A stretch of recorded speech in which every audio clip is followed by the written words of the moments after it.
গণিত নিয়ে দুশ্চিন্তার কোনো অন্ত নাই। এই সব দেখে শুনে আমার হৃদয়টার কি অবস্থা হয়েছে দেখতে চাও?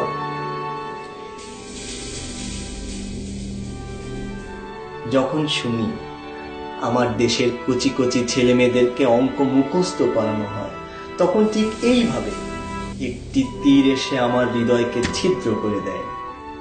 যখন দেখি বিজ্ঞানের ছেলে মেয়েরা গণিত না পড়ে এইচএসসি পাশ করে যায়, তখন ঠিক এইভাবে 350 মিটার পার সেকেন্ড বেগে একটি বুলেট এসে আমার হৃদয়কে বিদ্ধ করে যায়।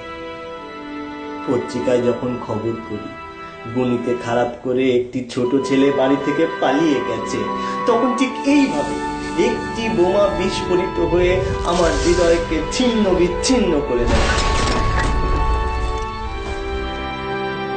কষ্টে দুঃখে আমার এই ক্ষত বিক্ষত হৃদয় আমাকে প্রশ্ন করে,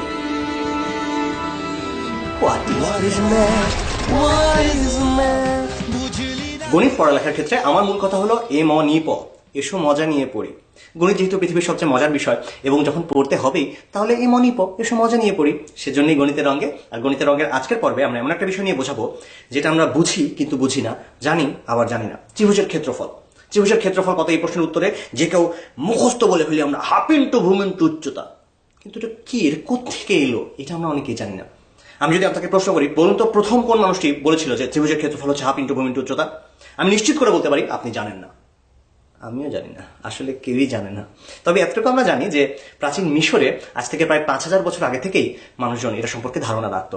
তো এই যে ত্রিভুজের ক্ষেত্রফল হাফ গুণ ভূমি গুণ উচ্চতা, এটা কোত্থেকে এলো সেটা এবার একটু দেখার চেষ্টা করা যায়। যখনই আমরা ত্রিভুজ কতটুকু জায়গা জুড়ে আছে অর্থাৎ ত্রিভুজের ক্ষেত্রফল মাপতে চাই, যে কোনো কিছু মাপতে হলেই আমাদের একটা আদর্শের দরকার হয়। যেরকম আমরা যদি কোনো কিছুর ভর মাপতে চাই, যে একটা জিনিস কতটুকু ভারী, তখন আমরা কোনো একটা পাথরের সাপেক্ষে এটাকে ওজন করি। যেমন যদি 1 কেজি একটা পাথরের তুলনায় কোনো কিছুর ভর 5 গুণ হয়, আমরা সেটাকে বলি 5 কেজি। ঠিক তেমনি ভাবে যখন আমরা ক্ষেত্রফল মাপতে চাই, এরকম একটা আদর্শ কোনো কিছু আমাদের দরকার। সেই ক্ষেত্রে আদর্শ হিসাবে চিন্তা করা হয় একটা বর্গক্ষেত্রকে।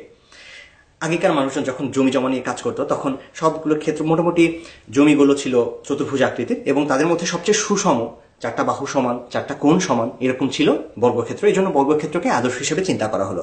তো যেই বর্গক্ষেত্রের এক বাহু দৈর্ঘ্য হচ্ছে 1 একক, সেই বর্গক্ষেত্রের ক্ষেত্রফলকে আমরা বললাম এটা হচ্ছে 1 বর্গ একক ক্ষেত্রফল। 1 বর্গ একক, ওই বর্গ থেকেই বর্গ একক, আর সেই বর্গটাকে বলা হলো একক বর্গ। তো এরকম এখন এই একক বর্গের তুলনায় কোনো কিছুর ক্ষেত্রফল কত গুণ, সেটা দিয়ে আমরা বুঝে যাব সেটার ক্ষেত্রফল কত। কিরকম, ধরা যাক একটা আয়তক্ষেত্রের ক্ষেত্রফল আমরা মাপতে চাই, যার এক বাহু হচ্ছে 3 একক আর এদিকে 5 একক, তাহলে তার ক্ষেত্রফল কত হবে? ধরা যাক আমরা কোনো ফর্মুলা জানি না, তাহলে আমরা কিভাবে মাপবো?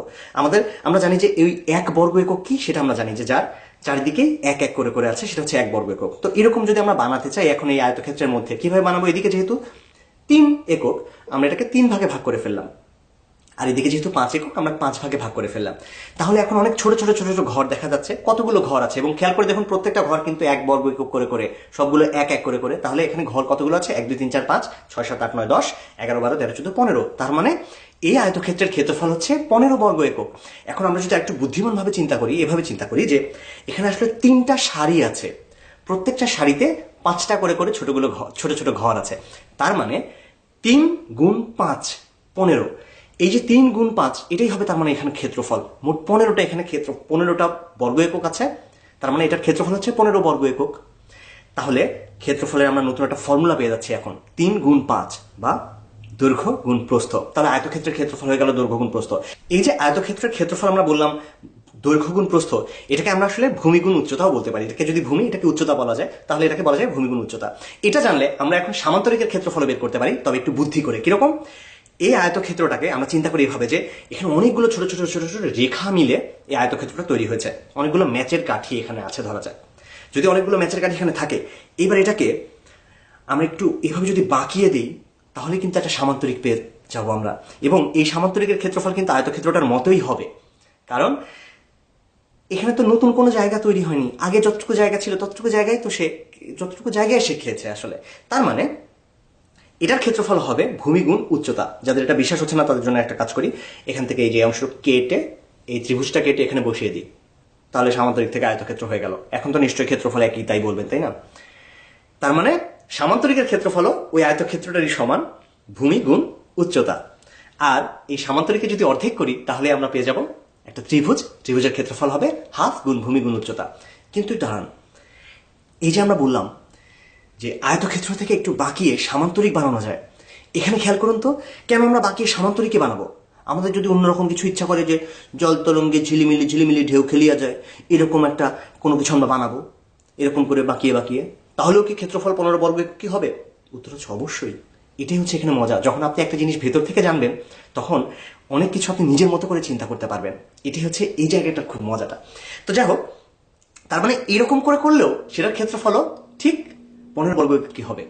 এখানে একটু বেশি চিন্তাশীল মানুষদের জন্য জানিয়ে রাখি, এভাবে বাঁকিয়ে চিন্তা করার ধারণাটি ত্রিমাত্রিক বস্তুদের আয়তনের ক্ষেত্রেও ব্যবহার করা যায়। তো যাই হোক, আমরা পেয়ে গেলাম যে সামান্তরিকের ক্ষেত্রফল হচ্ছে ভূমি গুণ উচ্চতা, আর তাকে যদি অর্ধেক করি তাহলে পেয়ে যাব হাফ গুণ ভূমি গুণ উচ্চতা। সামান্তরিকে অর্ধেক করলেই পাওয়া যায় ত্রিভুজ। ত্রিভুজের ক্ষেত্রফল হচ্ছে হাফ গুণ ভূমি গুণ উচ্চতা। তো ত্রিভুজের ক্ষেত্রফল যখন আমরা হাফ ইন্টু ভূমি ইন্টু উচ্চতা জানি, সেটাতে আমরা বৃত্তের ক্ষেত্রফল খুব সহজে পেয়ে যাব।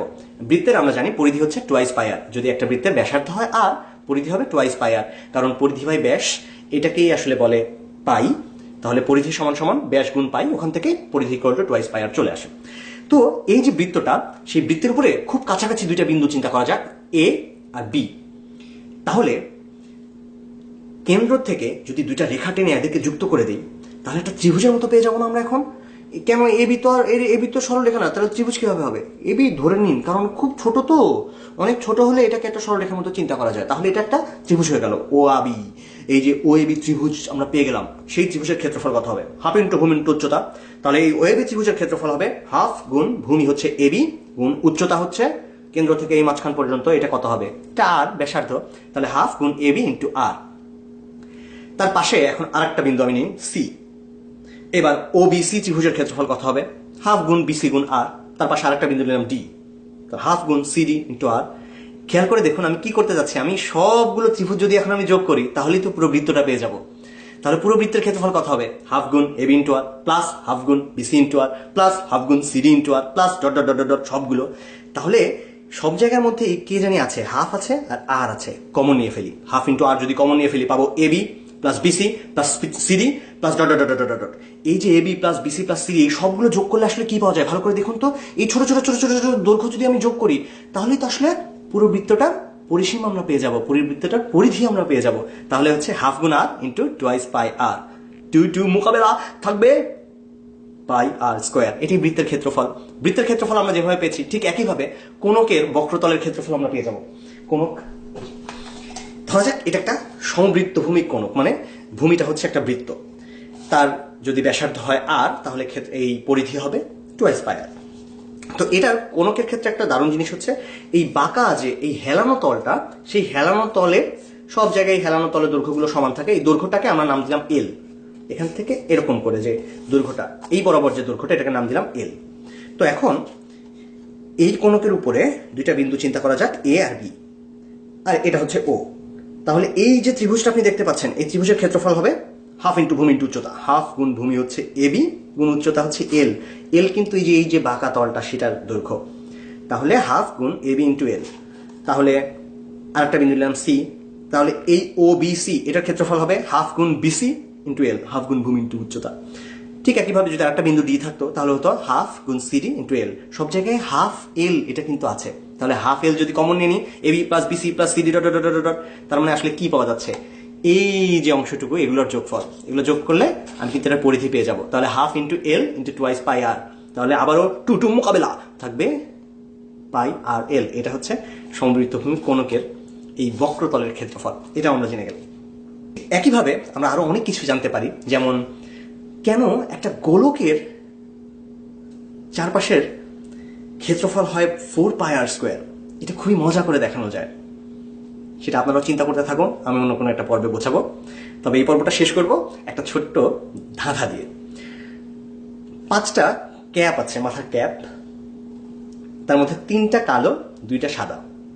তো 3টা ছেলে সামনে দাঁড়িয়ে আছে, সামনাসামনি এরকম করে, একটা আমার সামনে একজন, তার সামনে একজন, এরকম।